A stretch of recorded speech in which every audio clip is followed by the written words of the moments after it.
obviously a lot of the attention is on Bryce and the offense and the connections that they're making.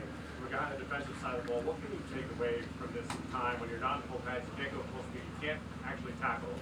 What do you take away and learn? Our number one goal into going into camp was to, get ready to play a football game, a real game. It could be the first preseason game, or it could be week one against Atlanta. And then we want to master our systems, and so that's what we're really focusing on right now. The communication, the ins and outs, what are the issue plays, and really just learning about our defense and learning how people want to attack us. So. Over the years, how hard has it been to continue to coach the defensive side of the ball through training camp and get ready for week one without playing football?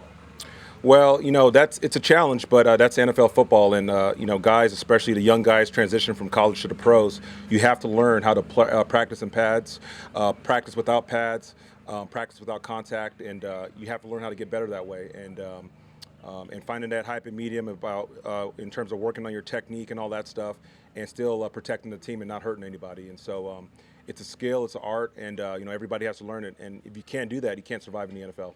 Last year, we heard a lot about how Xavier Woods was a really great communicator on the back end. Given your experience with DBs, how important is that for your entire secondary?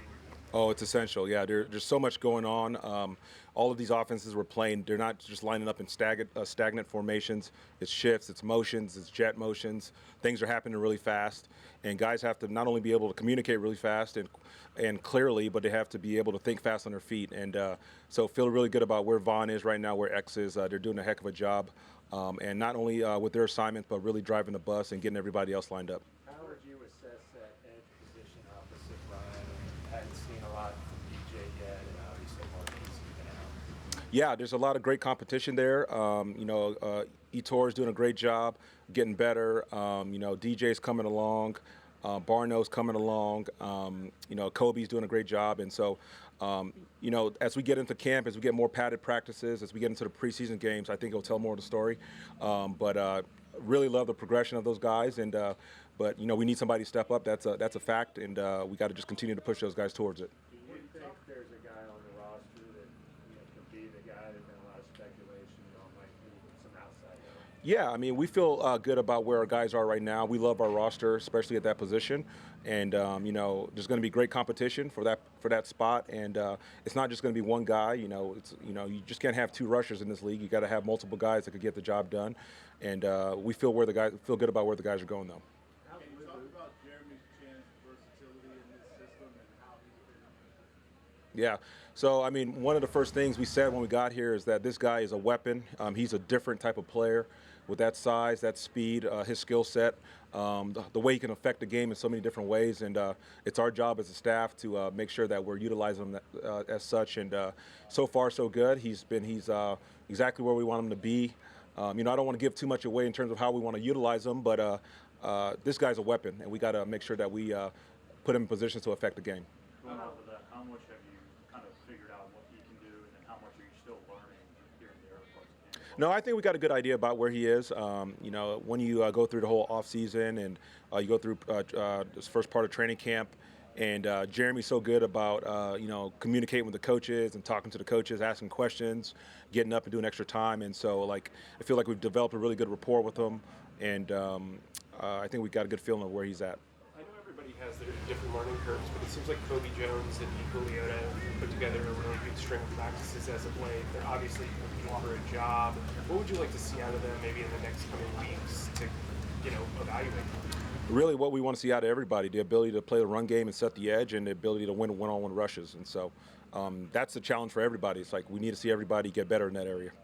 So, how important is it for these corners to know how to set the edge, like you talk about, be able to come up and make plays in the tackling game, especially in the run game? What's the emphasis point there, the teaching point for guys like Horn and some of the younger guys as well? Yeah, we talk about, if you want to be a great defense, you got to be physical. You got to be physical at every position.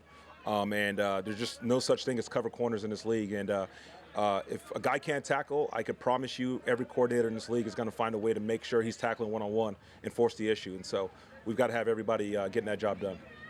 How much have you learned from last year being a first-year defensive coordinator to now? And what's something that you try to do differently from last year that maybe you learned from during the season? I think there's probably more than one thing. But yeah, I definitely feel a lot more comfortable in this position this time at this time than I did last year. And just as anything, the first time you do something, it's just a learning curve, and you make mistakes along the way. And I think just like we ask our players to do, you just always try to learn and not make the same mistake twice, and that's what we're doing. With a guy like Marquand McCall, how do you see him kind of fitting in on the defensive line, and what did you like that you've seen from him?